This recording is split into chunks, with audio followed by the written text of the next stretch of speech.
물리학도 여러분 안녕하세요. 진동과 파동, 특히 단순 조화 운동 부분 공부하시면서 수많은 공식들 때문에 머리 좀 아프셨죠? 오늘 이 시간에는 그 딱딱한 교재 속 수식들을 우리가 실제로 겪어보는 생생한 물리적 현실로 싹 바꿔서 아주 쉽고 명확하게 풀어드릴게요. 자, 바로 시작해볼까요? 오늘 함께 살펴볼 내용들입니다. 후계 법칙부터 시작해서 역학적 에너지 보존 법칙까지 쭉 다룰 텐데요. 용수철 하나의 미세한 밀고 당김에서 출발해 실제 자동차 충돌을 모델링하는 거시적인 에너지 시스템까지 차근차근 여행해 보겠습니다. 첫 번째, 후계 법칙과 복원력입니다. 모든 주기운동의 가장 기본이 되는 아주 미시적인 차원의 이야기부터 파고들어 보죠. 어떤 물체가 안정적으로 가만히 있던 평형 위치에서 조금이라도 벗어나게 되면 자연은 기가 막히게 원래 상태로 돌아가려고 합니다. X가 0인 바로 그 지점으로 물체를 다시 훅 끌어당기려는 성질이죠. 우리는 이걸 복원력이라고 부르는데요. 이게 바로 모든 주기운동을 만들어내는 핵심 엔진입니다. 6778년에 로버트 훅이 발견한 유명한 원리죠. 이 공식을 보면 복원력은 물체가 이동한 거리, 즉 변유에는 비례하지만 방향은 정반대라는 걸 명확하게 보여줍니다. 여기서 K는 용수철 상수인데요. 쉽게 말해 이 용수철이 얼마나 뻣뻣한 고집쟁이인지를 나타내는 절대적인 지표라고 보시면 됩니다. 두 번째, 단순 종아운동 파헤치기입니다.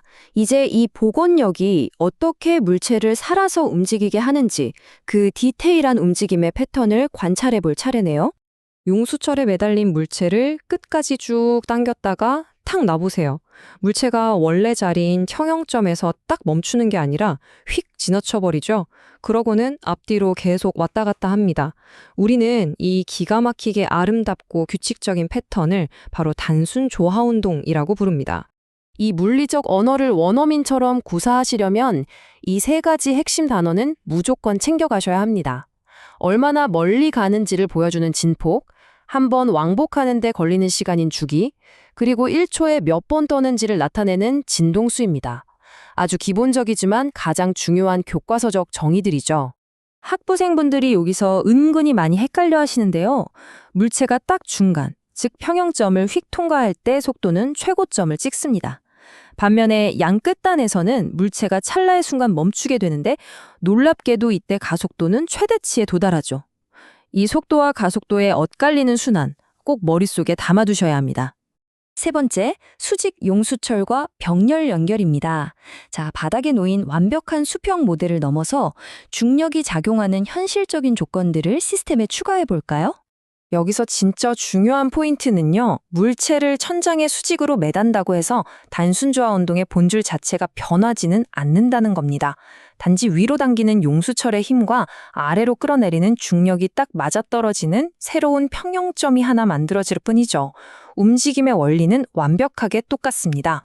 그럼 만약 똑같은 용수철 두 개를 나란히, 그러니까 병렬로 연결하면 어떻게 될까요? 두 녀석이 짐을 나눠서 감당하니까 전체 시스템이 훨씬 뻣뻣해지겠죠? 맞습니다. 수학적으로는 아주 깔끔하게 EK라는 단일 유효 용수철 상수가 생겼다고 계산하시면 됩니다. 네 번째, 탄성 포텐셜 에너지입니다. 여기서부터는 시야를 확 넓혀볼게요. 물체를 밀고 당기는 힘에만 집중하던 시선에서 벗어나 시스템 전체에 품고 있는 에너지를 보는 거시적인 관점으로 넘어가 보겠습니다. 활시 위를 팽팽하게 당기고 있는 궁수를 상상해 보세요. 활을 구부리기 위해 쓴 힘, 즉 한 일은 어디로 사라지는 게 아니라 탄성 포텐셜 에너지라는 형태로 고스란히 저장됩니다. 손만 놓으면 엄청난 운동 에너지로 폭발할 준비를 마친 채 웅크리고 있는 거죠. 여러분의 교재에 늘 등장하는 이 공식, 바로 2분의 1 kx 제곱입니다. 이 공식 하나면 팽팽한 활이나 꽉 눌린 용수철 안에 도대체 얼만큼의 엄청난 에너지가 방출을 기다리며 갇혀 있는지 아주 정확하게 계산해낼 수 있습니다. 다섯 번째, 역학적 에너지 보존 법칙입니다. 에너지를 구하는 공식을 알았으니 이제 물체가 움직이는 동안 이 에너지가 어떻게 변신하고 교환되는지 추적해 볼까요? 마찰이 없다고 가정하면 시스템의 총 역학적 에너지는 말 그대로 절대 불변입니다. 블럭이 진동하면서 탄성 포텐셜 에너지를 운동 에너지로 바꿨다가 다시 또 그 반대로 바꾸기를 반복하죠. 마치 손실이 전혀 없는 완벽한 환전소처럼 두 에너지 사이에서 형태만 바뀔 뿐 전체 크기는 결코 변하지 않습니다. 전체 에너지가 보존된다는 사실은 우리에게 엄청난 무기를 줍니다. 매 순간 휙휙 변하는 그 복잡한 힘들을 일일이 따질 필요 없이 어떤 임의의 위치에 있는 물체라도 그 속도를 엄청나게 빠르고 깔끔하게 계산해낼 수 있거든요. 그럼 이 거시적인 에너지 관점을 여러분 교재에 있는 실제 공학 문제에 한번 써먹어 보겠습니다. 교재 예제 13.3 상황인데요. 10m 높이 언덕에서 13,000리터짜리 자동차가 굴러 내려와서 용수철에 달린 가드레일에 쾅 하고 충돌하는 무시무시한 상황입니다. 충돌 순간액이 복잡하고 혼란스러운 힘을 일일이 계산하려고 하면 정말 머리 아프거든요. 그런데 초기 중력 포텐셜 에너지가 나중에 가드레일이 다 압축됐을 때의 탄성 포텐셜 에너지와 완벽히 똑같다! 이렇게만 설정해주면 끝납니다. 이 우아한 풀이를 거치면 가드레일이 정확히 0.51m 압축된다는 걸 허무할 정도로 쉽게 알아낼 수 있죠. 마지막 6번째, 힘과 에너지 두 가지 시선입니다.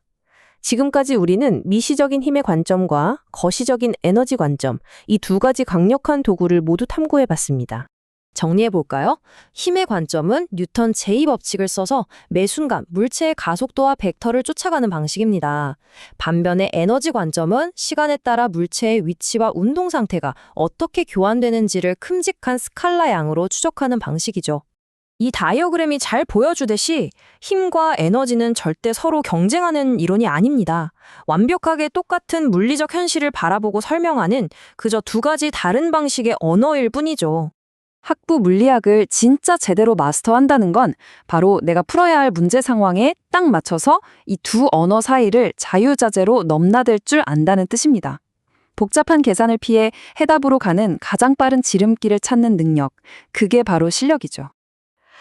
자, 이제 여러분의 다음 전공시험이나 실험실로 돌아갈 시간입니다. 여러분이 마주할 새로운 문제 앞에서 어떤 물리적 언어를 꺼내 드시겠습니까? 미시적으로 쪼개서 힘을 볼 것인가? 아니면 거시적으로 묶어서 에너지를 볼 것인가? 오늘 다룬 이 시각이 여러분에게 강력한 무기가 되기를 바랍니다. 늘 응원하겠습니다.